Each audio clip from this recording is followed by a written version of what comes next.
London in the early 1950s. Bit rough, to be honest. Like the war, only without the bombing raids. A lot of fog, smoke and ruined buildings. Everything was rationed, even the powdered eggs we seemed to be living on. London was literally climbing out of the ruins of World War II. It wasn't an easy time. But we were back to work, getting our feet back on the ground. It was my city, my friends. Back then it meant mostly white and English, dressed in wool and heavy tweeds. But we loved a good pint.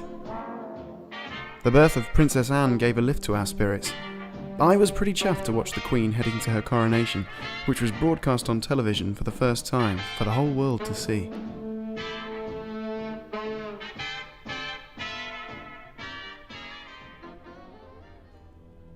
And so here I am, in Trafalgar Square 60 years later, and I decide to have a look at the future, now the present, and I step into it. Some things look the same, some things look very different.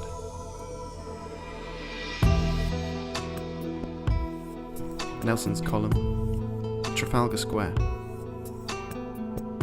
the National Gallery, the fountains.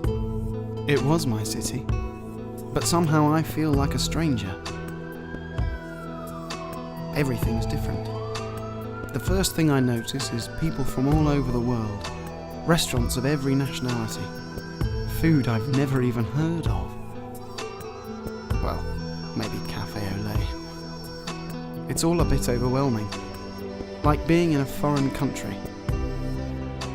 Until I see the mousetrap, still running. And I noticed that actually, London looks amazing. The people are amazing. The whole world seems to come here and celebrate life, food, culture, faith. And I have an idea. Talk to people. Talk to people who come from other countries, but now make London their home. They can tell me more about their own cultures and traditions because they live far away from them. You get a perspective here in London, with other people from all over the world. What matters to them? What are their values? What do they believe? People who have come from every corner of the planet and who have transformed London from the ruins of the Blitz to the cultural capital of the world. I start with Italy. My friend Dante takes me for a cappuccino at Bar Italia and tells me about Italian wine, good food, how and what it means to be Italian. Si say the bella figura, which means it's being aware of the way you are, the way you look, the way people look at you, the way you look at people. This happens everywhere, from the art. He tells me Italians never just stand on the street, they pose. I go to Greece with Eugenia, and she tells me it's all about the Mediterranean. For me it is, if it's a pebble beach, if it's a sand beach, if it's white sand, if it's black sand, if it's green. Then to China. Probably our attitude towards work. Work plays such a big part in our lives. It plays a big part in our society because we don't have social security. I find out about doing business in Russia and why it helps to be able to handle vodka. Test you as well, how much you can drink, and they will try to, convince you to eat sometimes. I find out why the Japanese seem so reserved to me. I was taught not to want things or to explicitly say so. She explains to me the contradictions in their culture and beliefs, but how it all makes sense. Let's not forget the Brits. It's a very fair point to make, and that is, the British people do pride themselves in being fair. They do.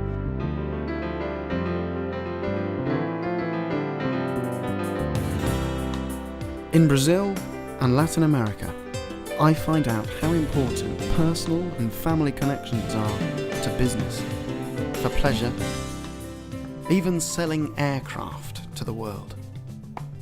And then to Africa.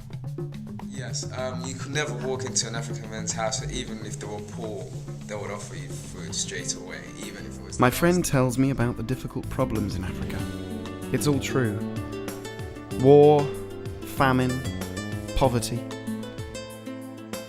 But what's also true is that, like England after World War II, they too have a future. And finally, I speak to Monica, who tells me about the people of India and what matters to them.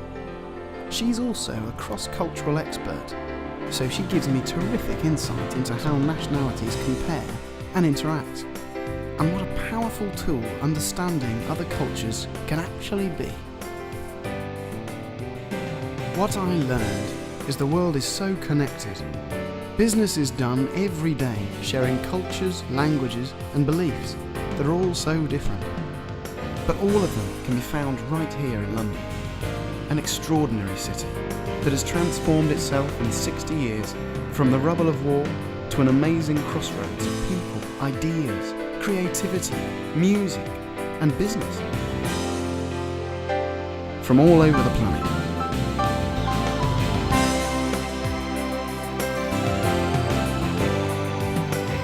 And somehow those values and traditions that are quintessentially British remain in some ways stronger than ever. And more importantly and more interestingly to us, London has become the cultural hub of the world.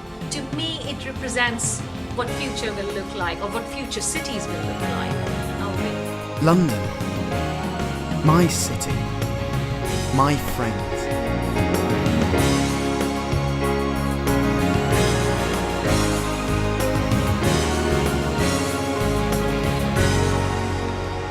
And some things never go out of fashion. Like a good cup of tea. Though I'm told now I have to smoke outside.